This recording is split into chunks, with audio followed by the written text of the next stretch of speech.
I grew up around games and always wanted to make one. My grandfather and my father invented, manufactured, and distributed pinball, skee-ball, bowling machines, billiards, all of these kind of mechanized games. And I have always watched that from the sidelines and kind of imagined building my own. And when I came upon these sort of written accounts and loose fragments of something that once existed that was a game colliding with electoral processes, it just felt like fertile ground to finally do it.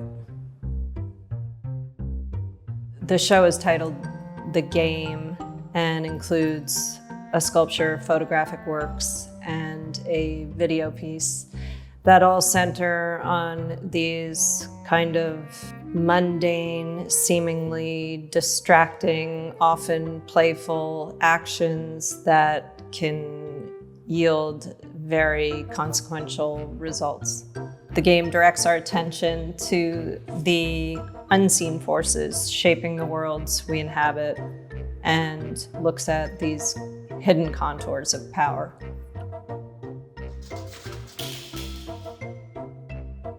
The sculpture I made is called Kleroterion, and it's based on surviving fragments of a machine that was devised to create a system whereby early democracy could operate in a non-corruptible way.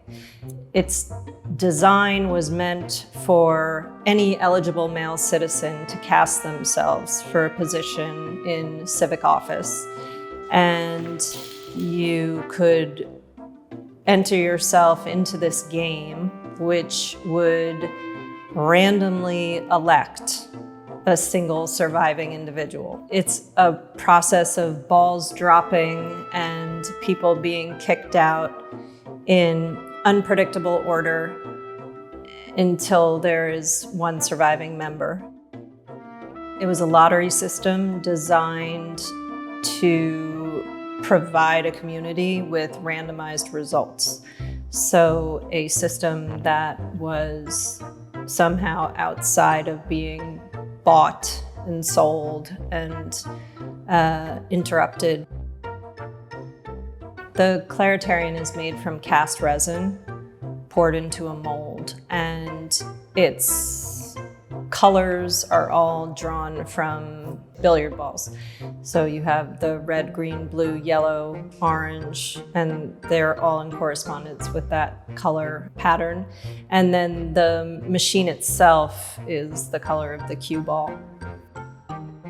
The Kleroterion was imagined with hundreds of slots where many citizens could participate, but in my imagination of it, I sort of shrunk it down to being family-sized and looking at how the dynamics that play out on larger national, international stages often reflect what's happening at a very intimate level.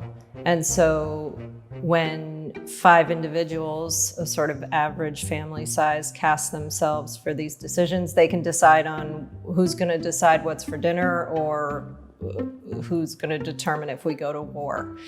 And the ways in which that kind of battles out are reflective of the ways in which so many disagreements and power shifts and hierarchical decisions are determined.